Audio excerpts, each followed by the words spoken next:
ভগবানের শ্রী চরণটাকে না বড় শক্ত করে জড়িয়ে ধরতে হবে, জানো, বড় শক্ত করে, কিছুতেই ছাড়বো না।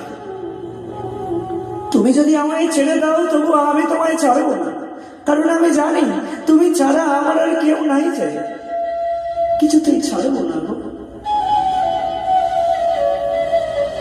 স্তন্যপায়ী শিশু জনে মাতা ছাড়ে ক্রোধ মনে, তবু শিশু নাহি ছাড়ে মায়। ছোট্ট শিশু যেমন, মা যদি কখনো তাকে তাড়িয়েও দেয়, আয় চলে যা চলে যা চলে যা এখান থেকে, মা তার উপর রাগ করেছে, মা তাড়িয়ে দিচ্ছে, শিশুটি কি করছে জানো, মা যতবার তাড়িয়ে দিচ্ছে শিশুটি আর ততবার এসে মাকে জোর করে জড়িয়ে ধরছে। স্তন্যপায়ী শিশু জনে মাতা ছাড়ে ক্রোধ মনে, তবু শিশু নাহি ছাড়ে মায়। কারণ সে জানে তার এ জীবন ধরিবার মা ছাড়া আর নাহি কো উপায়। কারণ সে জানে মা ছাড়া আমার এই জীবনটা চলবে না। তাই সে কি করে না, জোর করে, মা যতবার তাড়িয়ে দেয় জোর করে এসে মাকে ততবার জড়িয়ে ধরে।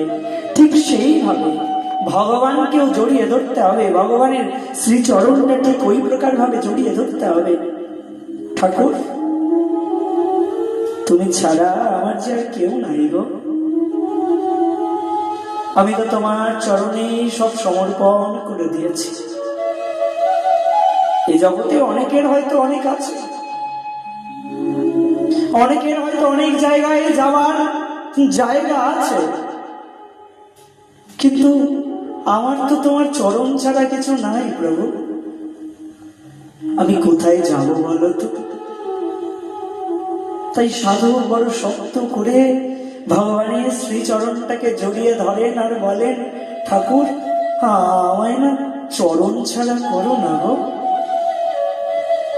তোমার চরণ ছেড়ে কোথাও যাব, হ্যাঁ এমন জায়গা কিন্তু আমার নাই।